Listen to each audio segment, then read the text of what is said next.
Right, let's stay with that story. Joining us now is University of Connecticut philosophy professor Richard Pithouse, cultural expert Khaya Ndwandwe will be joining us on the line, and we also have political analyst Sanet Solomon. You can weigh in tonight on that conversation. 072-110-5584. Drop us an X at Newzroom 405. Sanet, Prof, good evening. Thank you very much for coming in.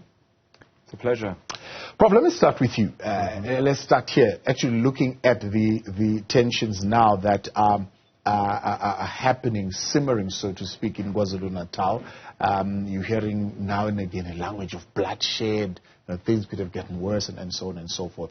You would have been part of the Moorane Commission and certainly listened to that very closely and understood what was happening at the time. Is there a cyclical relationship between inter-party political conflict, political violence, and maybe going further, inter-party enmity that then results in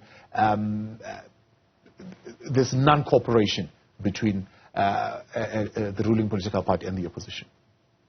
Well, there's always been a cyclical element to it around elections. That doesn't explain everything. There might be a by-election as well, and there's all kinds of other rivalries and forms of contestation. But we're in a new situation now, with MK on the political scene. I don't think anyone knows exactly how it's going to play out. There's different players in the game. There's different stakes. For some people, it's an all-or-nothing moment. And when things are on that zero-sum situation, that is generally where the risk of violence is highest. Yeah.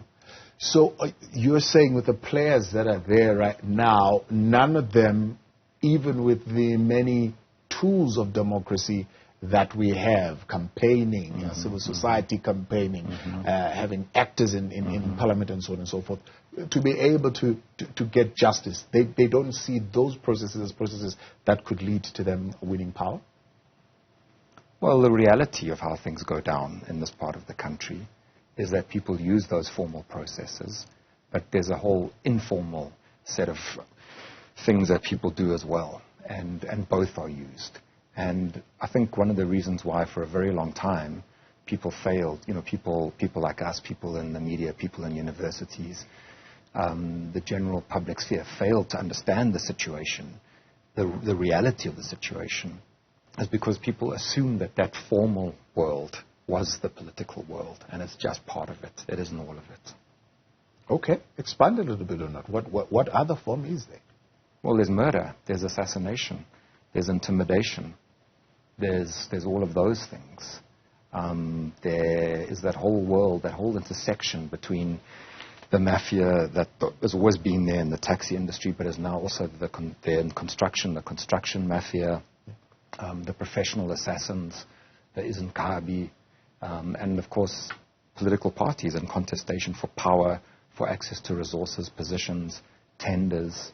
That is not prosecuted by, or exclusively anyway, by open, legal, formal forms of political contestation.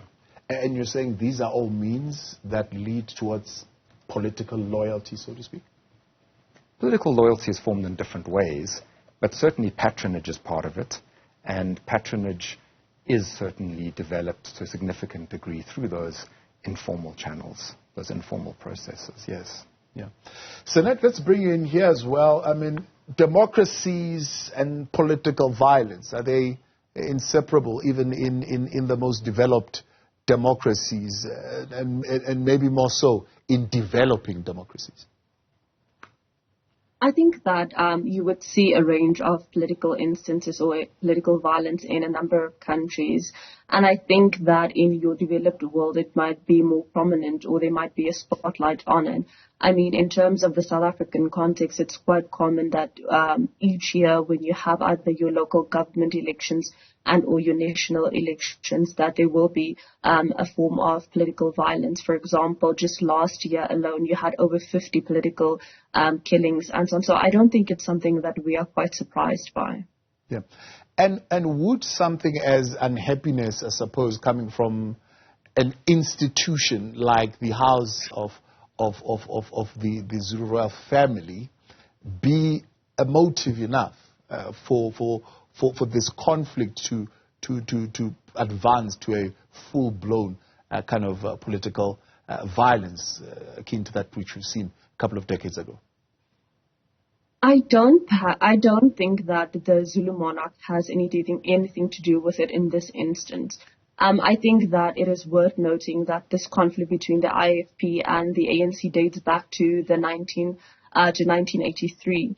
And over the years, we've seen a lot of clashes between the two, and there have been numerous instances where it would get quite violent between the two or the supporters of the two. So I think that while this may be something to look at, I don't necessarily think that the contestations in terms of who sits as the king per se can be blamed for the violence between the two political parties. I think, for example, as Prof mentioned earlier on, I think it could be the by-elections that just took place, the fact that the IFP now has a stronghold in a portion of the country, especially in northern KZN, which is known for as like quite a heavy in terms of your economic production, where you have things such as your chrome and other things being manufactured there. And I think that obviously translates into jobs and other opportunities.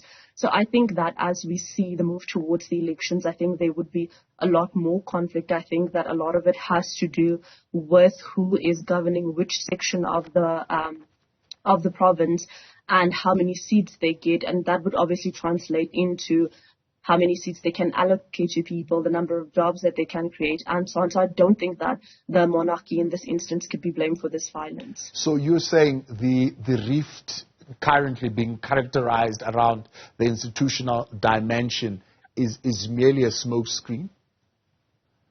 I think it is a smokescreen. I think that the prize is the 2024 elections. I think that there's always been like a bit of tension in terms of accepting the outcome of certain like election results, etc. And I think as a result of that, we will see an increase in terms of the tensions. I think with also, as Prof mentioned, with the incoming of new political parties, there's a lot of more uncertainty in terms of the in terms of the province.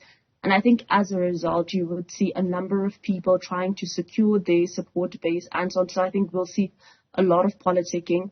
I think that both political parties were right in terms of welcoming an investigation by the police and actually saying that they are open to seeing what actually happened. Yeah. Ndwandwe, let's bring you in here. Thank you very much for coming on. The ANC clearly doubling down, I suppose, on the party line in as far as this matter is concerned, choosing to rally around the chairperson, saying he had two options. One would have led to bloodshed. He had to take the worst kind of option to prevent that kind of bloodshed. So saying he was quite heroic, in a sense, in how he handled the matter. Does this help to ameliorate the tensions? Does it reinforce the tensions? How does this play out? Okay, thank you very much, Mr. Mjoli, for having me. Greeting to my colleagues there. According to my understanding, maybe our leaders was not on the ground few years back. They don't have an experience of this violence. It's easy to say whatever they want to say. If I can take the statement of Mr. Mtolo when he say they were supposed to be a bloodshed, it gives me a big problem because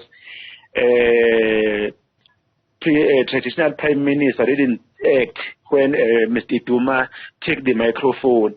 So I don't know why he said so. Maybe they know something behind. But according to me, the thing that can cause fire, this is our leaders. If they keep on talking like that, people they won't understand their language because it looks like they've got something that they know. For example, we heard that our Zulu traditional prime minister was going to say something about Mr. Mtolo, which they did mention at the back. We don't know. They know their platform, but at the end of the day, this thing is coming to us. So that statement that's made by Mr. Mtolo, I think is based on the prime minister, not on the community, because the community, it is easy to be divided. Let me take this as a scenario. If you try to follow, they say these people who attack these members of the ruling party, they came late after that function, thereafter they beat these members. I think everything is go to the media. What I can advise, if our leaders can speak accurately and not provoke the violence, everything could be well. So maybe Mr. Mtolo is going to explain what does it mean if he says so, because he understands very well. I think even the ground people must get the understanding of the language, because it looks like there are two languages that we have. The other one that they express, they know their game, how to play their game, but at the end of the day, people on the floor, they are suffered, my man. So let's talk about those two languages. I mean, is this a language that could lead to certain sectors of society seeking retribution or revenge? Because the language that they choose to take is to say there is a prime minister who was mischievous and had to be reined in. Unfortunately, had to be reined in front of the king, and for that they apologize, and hence they're going to go to the king on Friday to apologize, and they will take whatever punishment or sanction that is meted out to them for doing that correction in front of the king and the elders. Not to particularly say they found that particular act of calling the prime minister to order as the actual problem. Something that puzzles me, because now at the same time they are going to the king to apologize. It tells me that they see that something wrong that happened. So you can't go to apologize while you didn't do anything wrong. So that's why I say they've got a double language. Other side they speak another thing, other side they speak another thing. You see, that thing, that action. As they say, they are going to meet the king and the Zulu royal family, if it's possible, to apologize, because he used the word, a nice word. When you listen to a statement from Mr. Duma, Mr. Mtolo, SG, he narrated very well, because they're supposed to be uthwalo amakhosi. That's a big humble apology there. You see, if you understand time, you can't separate and the prime minister, because the prime minister was chosen by the king. If they respect the king, they have to respect the prime minister too. The other thing, because they are the politician, they have to sit down and say, no, let us apologize in public in order for the community to come together. Right, Prof, are there identifiable traces that could lead to the genesis of or that could breed political violence? In terms of looking at the scenario that is playing out? Well, it never stopped since the 1980s in that part of the country. It takes new forms now. It's not battles with hundreds of men in the field like we saw, say, in 1989. It's generally assassinations. But it's never stopped. And as we've already been discussing, the stakes are now suddenly much, much higher. I mean, there are three parties who all feel like they have a real opportunity in this election. Yes, there's definitely a risk. I mean, of course, one hopes to be wrong about these things. But given our history, it would be naive to think there isn't a serious risk. So you're saying motive now is power, right? The timing is, of course, the elections. And the actors now would include another political party other than the ANC and the IFP. One might even say the EFF. I don't know how much of a factor they're definitely going to be. But what are the likely activities, considering that KZN is deeply polarized along those party lines? It's deeply polarized along those party lines, but we must remember that there's been a lot of assassinations within parties, between parties, and against grassroots activists of various kinds. So it isn't all about party politics, and it isn't about ideology anymore. I mean, in the power is always a factor, but in the 1980s there were very clear ideological differences between the UDF and Inkatha. Now it isn't about that. It's about power. But we're talking about a province in which, all kinds of things happen that go beyond even ordinary party political contestation. I mean, we've had all these truck burnings on the N3. We had the element that manifested openly during the riots, of people in a very organized way damaging infrastructure. You know, there are men with guns and money who are organized in ways that no one fully understands, because no academic, no journalist has given us a full picture of what's going on. But we see bits and pieces of it here and there. We know there are people with a real capacity for violence. We know that there are people who are quite openly adopting a violent rhetoric, which legitimates violence.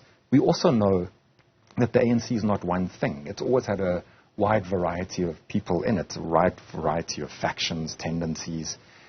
The part of the ANC in Durban that has been most violent, most corrupt, is now delinked from the rest of the ANC. Not all of it. Some of it is still there. But some of it is now outside in this new party, in MK. And whatever capacity the rest of the ANC had to put a brake on things is not there anymore. So we don't know. Yeah. But what we do know is that the whole presentation of MK is militaristic. I mean, it's there in the name.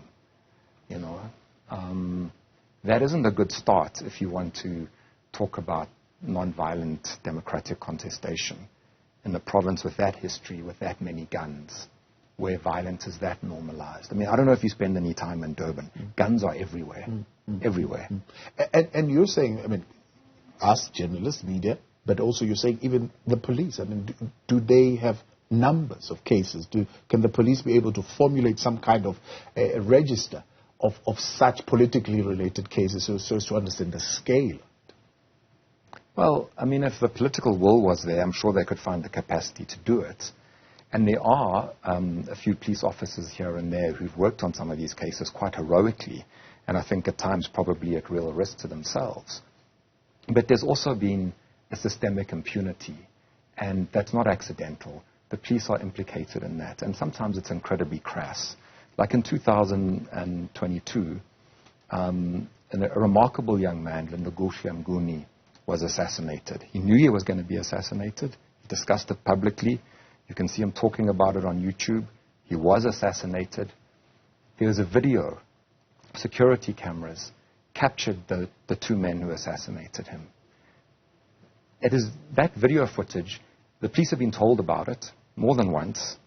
It's been publicly discussed that it exists. The police have never come to take that video footage, which shows the assassin.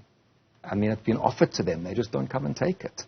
So we can't be naive about how these institutions function in reality. In reality, the police are often part of the problem, and they've often, and this has been going on for a very long time, at least 20 years. I've seen it for at least 20 years. They often take instruction from their political principles. They arrest someone if a local councillor tells them to arrest someone. They don't arrest someone if they're told not to arrest someone by their political principle. They're not acting in terms of the law. They're acting in terms of political power dynamics, often at the local level.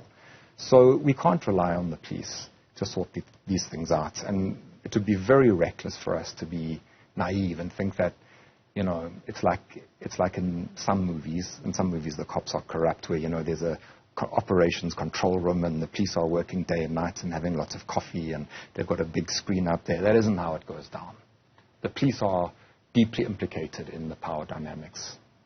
We're back. Joining us in conversation this evening, University of Connecticut philosophy professor Richard Pithouse, cultural expert Khaya Ndwandwe, and political analyst Sanet Solomon. You too are part of the conversation on 072-110-5584. Sanet, let's come to you, discussing here with Prof during the break.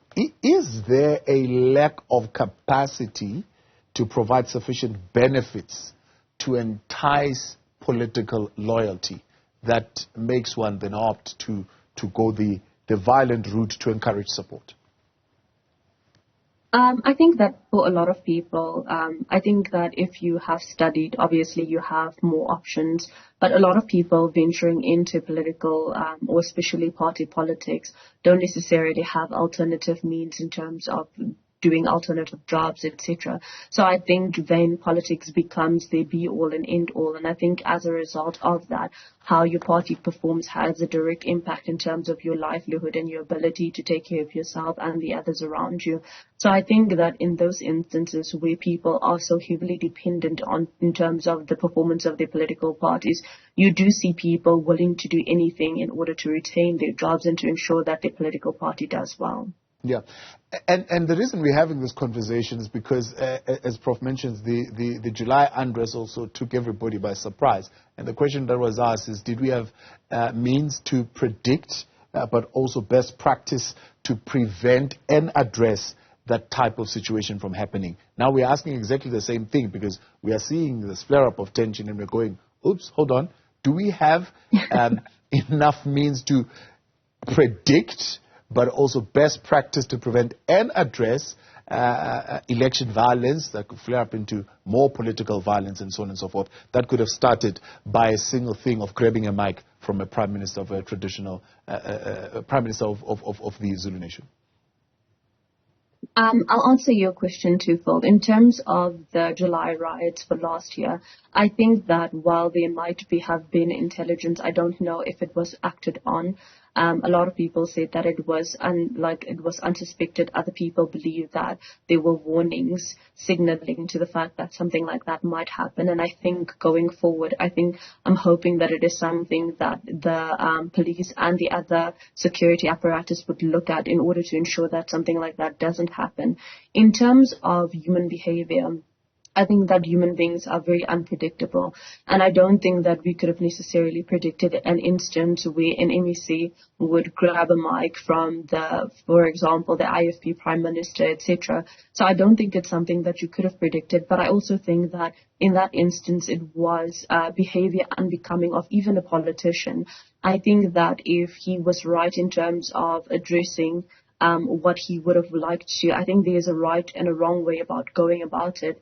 And I think that he could have possibly waited until the end of the proceedings. And I think that would have, one, avoided a scandal. Two, it would have ensured that there was no flaring of violence or potential violence. And three, all of this could have just been avoided if he had just waited until after the proceedings to address it. And I think now going forward, they now have to ensure that they quell the violence between the different political parties, especially as we head into the elections, because not only do the police and the other security apparatus now have to monitor those 4 hotspots in terms of KZN, but they also have to look out for potential violence between the IFP and the ANC. And I think that also drains state resources, because a lot of security there needs to be directed towards that area. Yeah. Ndwandwe, one issue that is being raised when we talk about how differently, for example, that matter could have been handled. One is, of course, allow the traditional prime minister to finish his statement.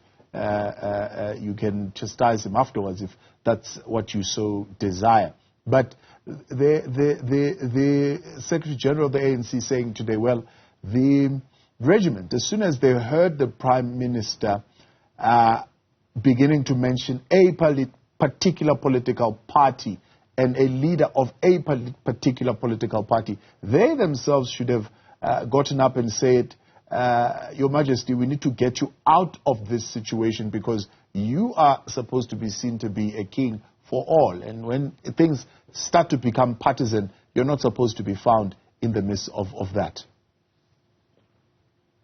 I think people who can speak maybe a lot about that are the security cluster of the king. They did realize that the king and the president was not in danger. So this thing is used to happen, Mr. Mdluli. We used to say, amadoda yaphela, kuyashaywana gezwa ingozi. I think at the end of the day, I did like the statement of Mr. Mdluli. I refer to it.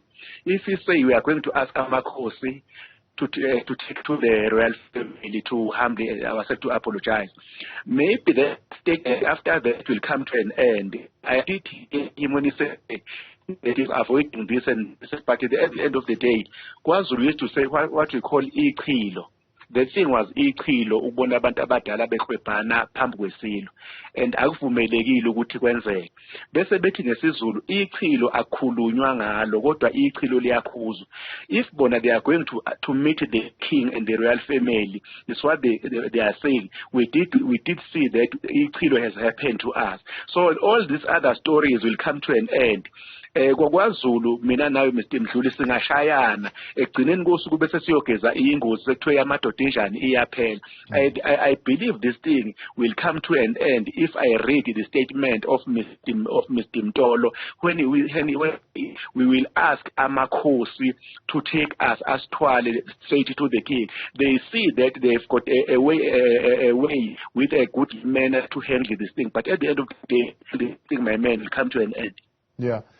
But one would say the political rivalry, political party rivalry, is not going to come to an end. And there seems to be a new ground that the two parties are entering into with the new kind of leadership that is there in how they are going to navigate that particular space. For example, you're hearing from the IFP side saying, well, that was supposed to be a government event, but they were issuing out yellow T-shirts. It was supposed to be a commemoration. I think they had commemoration logo and details, but the fact that they were yellow, IFP says, well, it might be seen as promoting a particular angle.